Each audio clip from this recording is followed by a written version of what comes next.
Hey everyone, my name is Tim, and this is So You Want Me to Believe.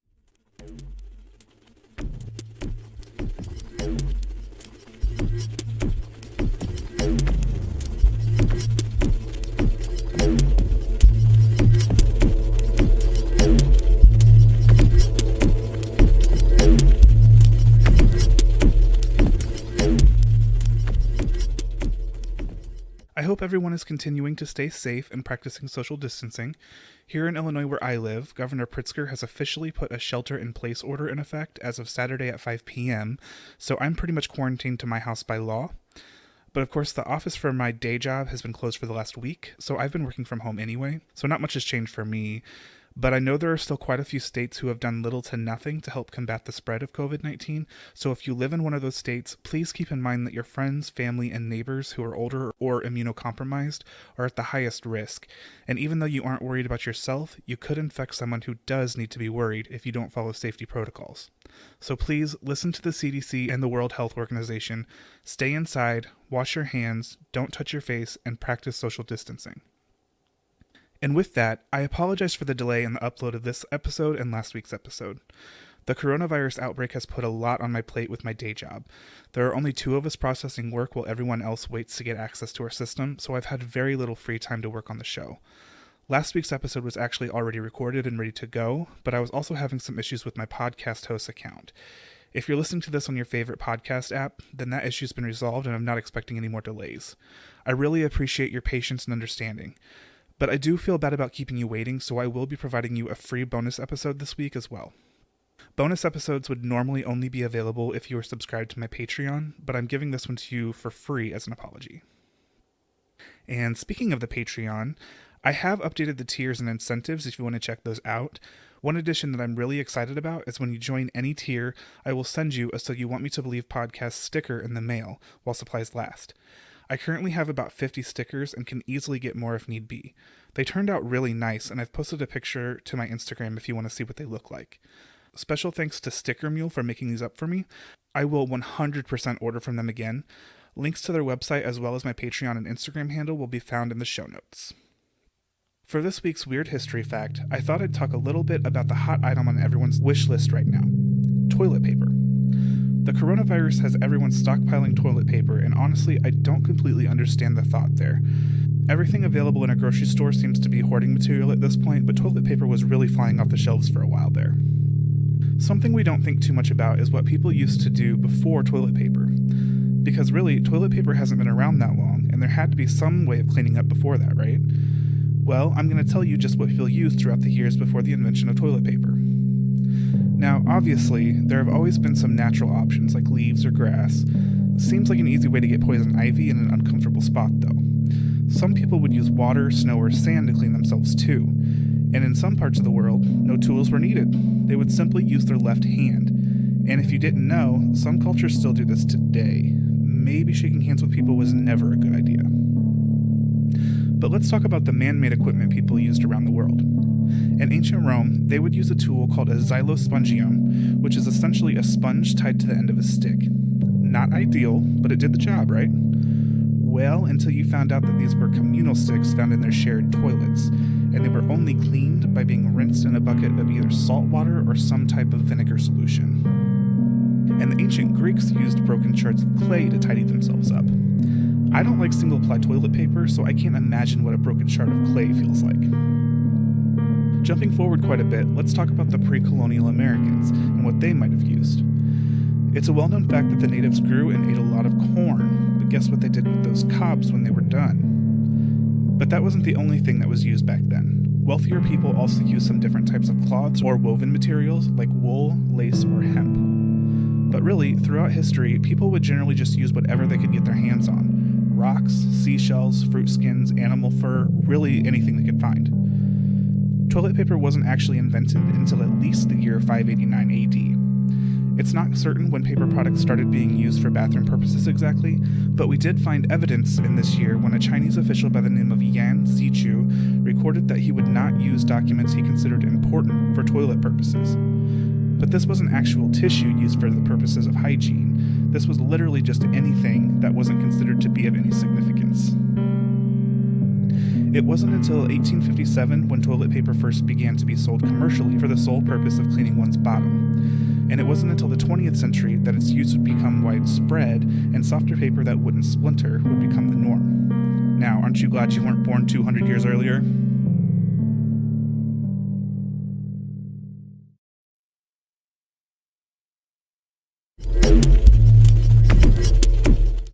If you don't already know, Patreon is an online membership platform that provides business tools for creators to run a subscription content service. It allows subscribers or patrons to help creators to continue producing content while offering exclusive rewards and perks for their support. The link to my Patreon page is www.patreon.com/sywmtbpod. There are 3 tiers, each with their own set of incentives. If you'd like to check those out, follow that link to the page and they're listed there for you. If you do like the show, please consider subscribing to the Patreon. Everyone who subscribes not only gets exclusive content, but it goes a long way in helping me produce the show. Any support is greatly appreciated. I also want to plug Buzzsprout. I don't have enough of a listener base to get an actual sponsor, so to be clear, Buzzsprout is not sponsoring the show. But they are a great service that offers content creators affiliate partnerships, so I do want you to know about them. Buzzsprout is a podcast hosting service that allows creators to put the content they make out into the world. If you've ever been interested in starting your own podcast, like I'm doing now, Buzzsprout is an excellent resource to help you achieve that goal. Following the link in the show notes lets Buzzsprout know I sent you, gets you a $20 Amazon gift card if you sign up for a paid plan, and helps support the show. I use Buzzsprout, and it's really helped make putting out the podcast an easy task. Buzzsprout offers a lot of useful and convenient features, like tons of guides to help you find the right equipment at the right price, getting your show listed in every major podcast platform, and by providing a great-looking podcast website that includes audio players that you can drop into other websites, detailed analytics to see how people are listening, tools to promote your episodes, and more. Podcasting isn't hard when you have the right partners. The team at Buzzsprout is passionate about helping you succeed. So join over 100,000 podcasters already using Buzzsprout to get their message out to the world. This week, I want to talk about a pretty recent case that's pretty close to home for me. Not that I knew anyone involved, but it literally happened in the town that I live. And this is the murder of Yingying Zhang. Before I get into it, I just want to recommend the show I used to gather a majority of my information for this episode, and that is the show 2020 on ABC. This was season 42, episode 8, if you're interested in watching, and it's available on Hulu. Yingying Zhang was a Chinese foreign exchange student living in Champaign, Illinois, planning to go to school at the University of Illinois in the fall to earn her PhD in environmental science. She was only 26 years old when she traveled to the United States to attend the U of I, believing that it was the best program for her field of study. Yingying had only been in the United States for a handful of weeks before the incident I'm about to discuss, having moved to Champaign from her hometown of Nanping, China. Nanping is one of the poorer cities in China, and Yingying came from a pretty average family. They lived in a small apartment that didn't even have any central heating, with her parents and her brother. Yingying was the scholar of her family and the first one to ever go to college. Her father was a truck driver, her mother, who didn't receive any education in her lifetime and cannot read or write, was a homemaker, and her brother dropped out of school when he was about middle school aged and was training to be a cook. But Yingying was a very intelligent girl and had a lot of promise. She attended one of China's top universities before making the decision to travel to the US to work towards her PhD. She also had a boyfriend who she had met in college that she was in a serious, committed relationship with. Yingying had lots of friends back home in China who would describe her as brilliant and an academic superstar. She was also a very talented musician who loved to sing. In fact, she was the lead singer of a band back in China called Pure Force. So when Yingying came to the U of I in 2017, she was working for a lab associated with the university located in a building called Turner Hall. On June 8, 2017, Yingying went to work as usual. Her boss recalled that this was just an ordinary day for them, and that they were really just cleaning equipment that had been used. That morning, she approached her boss and told her that she had an appointment that afternoon around 1:30 p.m. to go sign a lease with an apartment complex called One North. And just a quick side note about that, it's really weird talking about a true crime case when you're familiar with all the places involved in the story. I know exactly where all of these things are, and my brother actually lived at the One North apartment complex when he was in college several years ago. Anyway, her boss tells her, yeah, that should be fine, go sign your lease. Yingying thanks her and agrees to return after the appointment. So, with that plan in place, Yingying leaves with just enough time to make it to the leasing office on time. A few hours pass and her boss begins to worry about Yingying. Somewhere around 3:30 to 4 p.m., her boss starts trying to get a hold of her. It shouldn't have taken that long for her to sign the lease and come back, and Yingying was not the type of person to not do what she said she would do or to not notify someone if she was being delayed. So after work, her boss leaves and gets dinner. And after dinner, she returns to the office to see if Yingying ever came back. She's not at the office, and she still can't seem to get a hold of her, so she decides to go straight to Yingying's current apartment. But she's not there either. At this point, she becomes incredibly concerned, so she and some of Yingying's friends decide to go to the police station and file a missing persons report. The police don't seem to take this report super seriously, though. They say this kind of thing happens a lot where students go missing and then turn up a few hours later, so they weren't in a rush to go out and look for her. So her boss and her friends file the report, then return to Yingying's apartment building and wait for her to come back, staying there until about midnight with no sign of Yingying. The next day, her friends decide to call up a reporter at a local newspaper called the News Gazette and ask the reporter to run a story about her being missing. The reporter says they also get these kinds of things all the time, and generally the paper doesn't end up running those stories. But there seems to be some kind of urgency in the voice of the friend that had called, so they didn't think there would be any harm in running the story. So they did. Later, when Yingying still had not shown up, the police decide to go and take a look at her current apartment. If she's missing, maybe she just skipped town and didn't tell anyone, right? Well, when the police get there, they see no evidence that Yingying made plans to leave town. She hadn't packed anything, all of her clothes were still there, and her apartment appeared to be in normal condition, as if it was just another day for her. At this point, the police start to worry as well. They no longer believe that she had decided to leave town without any notice, but one thing they did know is that she didn't have a car and would likely rely on public transportation to get around. So, they decide to go and check out the security footage from the city buses and surrounding buildings. Each city bus has about 10 cameras on it, internally and externally, so they had a lot of footage to sift through, but they were able to find footage of Yingying outside of her apartment at about 1:30 p.m. on the day she went missing, getting on the bus. Because of all the cameras, they were able to track her movements to another bus stop in which she got off and was meant to get on a different connecting bus. Unfortunately, her first bus arrived too late and Yingying missed her connecting bus. They could see footage of her running after the bus, trying to flag it down, then eventually giving up to begin waiting for the next bus. A camera located in a nearby parking garage picked up footage of Yingying standing at the bus stop, patiently waiting, when a black car pulls up next to her. She walks up to the car, appears to be speaking to the driver for a minute or so, eventually gets into the passenger seat of the car, and they drive off. That is the last footage they have of Yingying Zhang. With that information, the police now realize they are dealing with a kidnapping. Unfortunately for them, the surveillance camera footage they were able to obtain was just too grainy and blurry to make out any identifying details about the car. They couldn't make out the license plate or even the model of the car. The only thing they could tell is it was a black sedan. At this point, the FBI became involved. I'm not really sure how they were able to determine the make of the car, but eventually they were able to identify it as a black Saturn Astra. I don't know much about cars, but apparently this is not a common vehicle.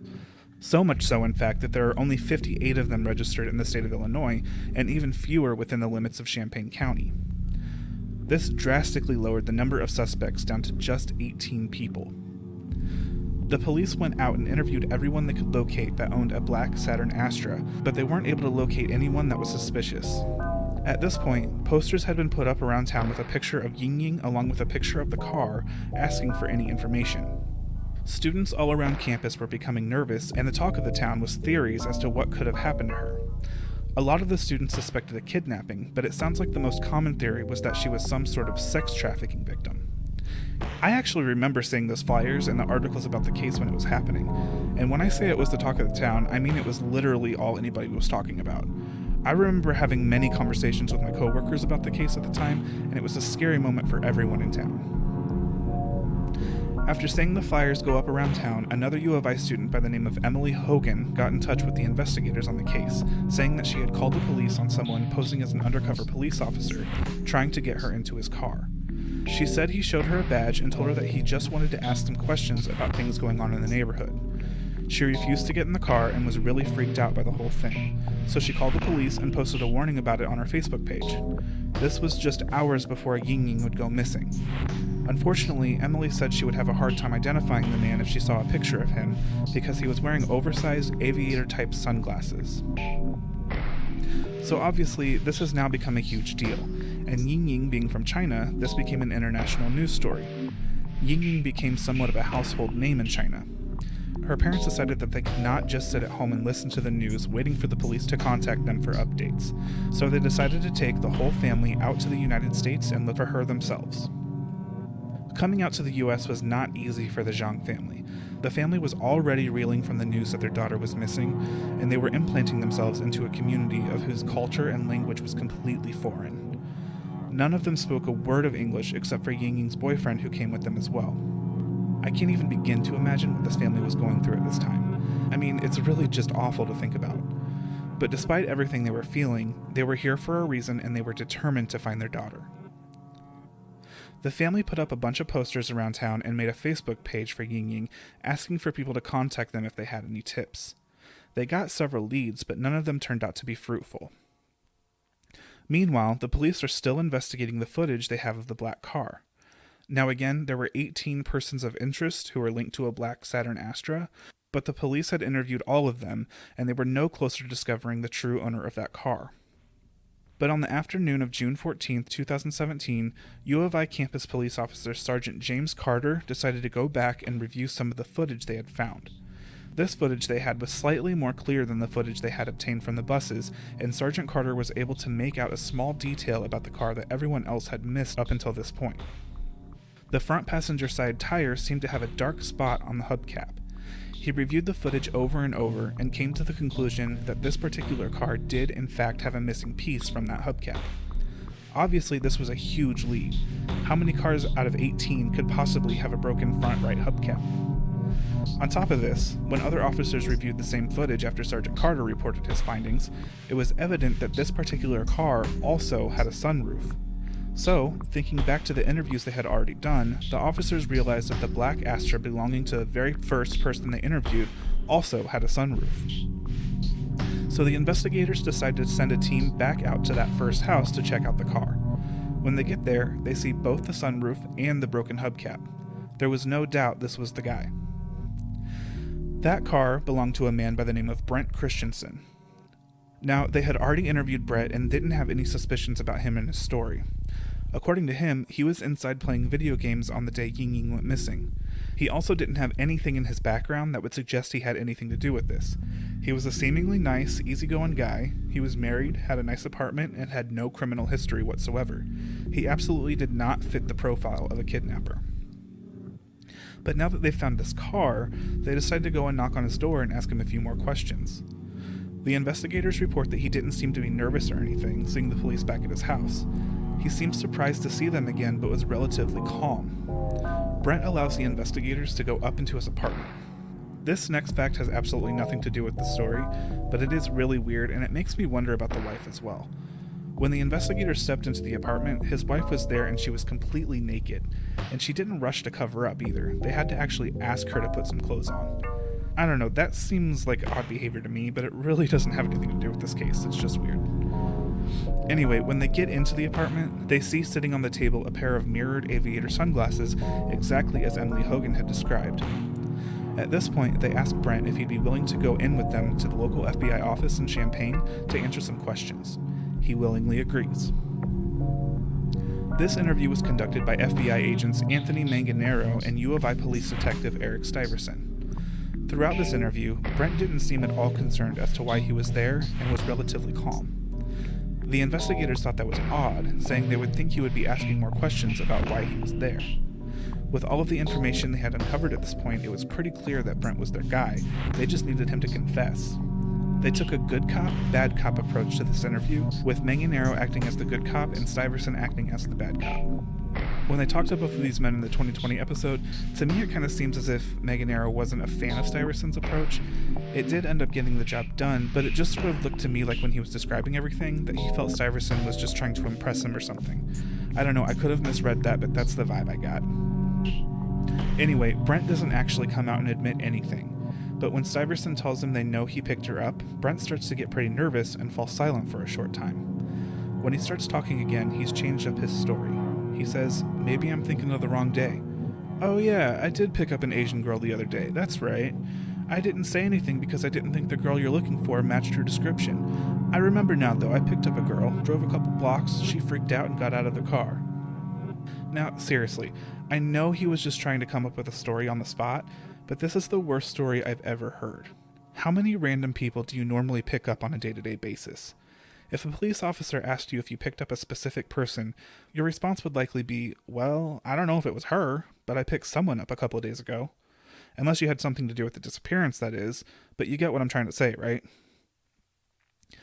So the investigators try to get more information out of him, like where he dropped her off. But at this point, he stopped answering their questions and said he needed to contact a lawyer. Well, he lied to an FBI agent, and they're pretty positive they found their guy, so they're not just going to let him go. They end up booking him for a 24-hour hold for making a false statement to the FBI.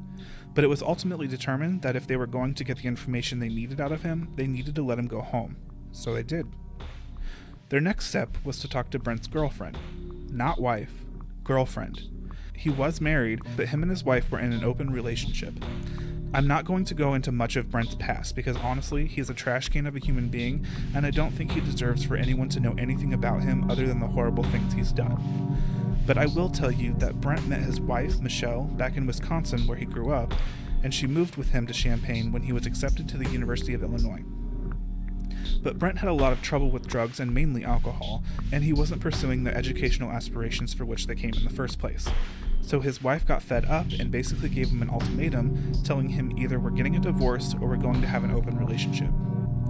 This really bothered Brent, but he agreed to keep his wife. They stayed married, but she started dating another man, and Brent started dating a woman he met on a dating website by the name of Tara Bolus.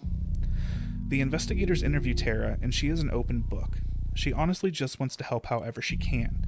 She doesn't actually have any information, but the investigators are sure they've got their guy, so they go out on a limb and ask Tara to wear a wire for them. She agrees to do so because it would only result in either Brent being exonerated of any wrongdoing, or it would help the police and the family find Yingying. The police acknowledge that this is pretty risky. They don't know how dangerous Brent could be if he discovers what Tara is doing, but they were pretty confident about it because he was under 24-hour surveillance at the time. Tara's first few recordings weren't super helpful though. Brent just kept insisting he didn't do anything wrong and that he just wants to clear his name. And Tara just goes along with it because she doesn't know what to believe, and at this point she has no reason not to believe him, but she still continues to record him. At some point, after talking with Tara, Brent decides to go back to the FBI office by himself to talk with investigators. They didn't ask him to go there, he just decided to go and try and clear his name. What he ends up doing is talking to two different detectives and tries to spin a clearly rehearsed story about his experience with Yingying. The detectives eventually ask him if he would be willing to get in a car with them and show them where he dropped her off. He agrees, but he essentially takes them on a wild goose chase, never actually identifying where it was she got out of the car. A few days later, on June 29th, a vigil was held in honor of Yingying. No one knew anything about her whereabouts at this time, so the point of the vigil was to bring more attention to the situation and hopefully have someone come forward. Much to Tara's surprise, Brent calls her up and tells her he wants to go to the vigil, which is honestly just disgusting in my opinion. But Tara agrees and goes with him, recording the whole time. The local news team showed up at the vigil and actually aired footage of Brent and Tara walking with the group, not knowing who he was at the time. At some point during the walk, Brent starts to confide in Tara. He tells her, "Everyone is here for me." It seems like Tara didn't really know how to respond to that, so she follows that up with, "Are we just doing the walk, or are we going to the concert later too?" Brent says, "Yeah, the concert is also for me." Brent starts to essentially spill his guts to Tara, which is exactly what the FBI needed. He starts to tell her things like, "Nobody knows what happened except for me, I'm the only one," and "They'll never find her. The family will leave empty-handed because they will never know where she is." He also said, "She was valiant," and when Tara asked, "Did she fight?" he just responded with, "Uh-huh." So with this recording, that was all the evidence the police needed to file charges against Brent Christensen, and because of what he said in the recording, they believed Yingying was dead. He was charged with 1 count of kidnapping resulting in death and 2 counts of lying to the FBI. Of course, Brent pleads not guilty and continues to tell everyone around him that he had nothing to do with it. The trial was set to take place in Peoria, Illinois at the federal courthouse on June 12, 2019. During the course of the trial, it comes out that Brent had previously seen a therapist associated with the university who Brent told about thoughts and urges he had been having to harm someone, but that he wasn't having those thoughts so much anymore. The person conducting the session was an intern, so she flagged Brent's file for a therapist to review. The therapist contacted Brent and offered additional counseling, but he never showed up for the appointments, so they just kind of dropped it. The family has since filed a couple of civil cases against the university's mental health department, but the university denies any wrongdoing. I believe that is still open in the courts, so I don't know what the outcome of that will be. Other information that came out during the case was the details of exactly how Brent murdered Yingying. This information was told in his words, in his voice, by playing the recording for the court. Now, I do just want to warn you here, this is kind of graphic, so you might want to skip ahead a few seconds if you don't think you can handle it. In the recording, Brent claims that he took Yingying back to his apartment where he tried to choke her to death on his bed, but she wouldn't stop fighting him. So he took her to the bathroom and threw her in the tub, grabbed a baseball bat, and hit her over the head with it as hard as he could. He hit her so hard that it split her head open. Eventually, he tells Tara that he ended the whole thing by decapitating her. Now, all of this is incredibly disturbing and is really just awful to hear, but that's not all he says to Tara in this recording. He also tells her that Yingying was his 13th victim and that he's been doing this since he was 19 years old, and he compares himself to the serial killer Ted Bundy. The police take this incredibly seriously and begin to investigate as to whether or not there is any validity to the statement. Ultimately, though, they were unable to find any other deaths that could be linked to Brent Christensen. Although they do admit that this doesn't mean that there aren't any, they just couldn't find any evidence of any. With all of that out in the open, the defense starts his argument by saying, yes, of course the tape says Brent killed Yingying, but it also says he killed 12 other people, and we've determined that that was a lie. So we can't trust the drunk ramblings of a man trying to impress his girlfriend when we've determined that some of what he was saying was not true. Now, to me, that's not a compelling argument, only because they didn't actually prove it's not true, they just didn't find the evidence that could still be out there. Ultimately, though, Brent was found guilty of the kidnapping and murder of Yingying Zhang. He was sentenced to life in prison where he currently sits today. But that's not the end of the story, because we still haven't found Yingying's body. The only person in the world who knows what became of Yingying is Brent Christensen, and he's not going to give that up. But, as it turns out, he did give some of that information up at some point, although it was completely off the record and was never disclosed to the courts. So after the trial, 18 months after Yingying has gone missing, the police go public with the knowledge that Brent put Yingying's body in 3 separate trash bags, dumped them in the dumpster outside of his apartment complex, which would have taken them out to a landfill in Vermilion County. It's very important to the family that Yingying's remains are found. They want a traditional Chinese burial for their daughter, and finding her would just provide some much-needed closure. Unfortunately, they dug through that landfill and they never found Yingying's body, and they can't even be sure if the story Brent told about how he disposed of the body was true, so they don't know if she was ever even out there. And that is all I have for this week's episode. What do you think happened to Yingying Zhang's body? Do you think she'll ever be found? And do you think there's any validity to Brent's claim that he's killed 13 people?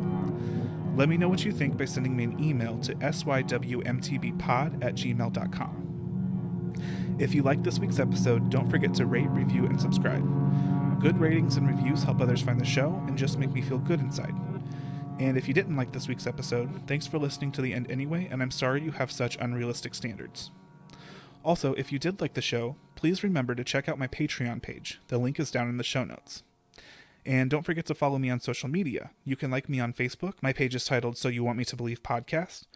And you can follow me on Instagram and Twitter. My handle is @sywmtbpod on both platforms. So that's all I have for you this week. Thanks again for listening, and I will see you all again next week.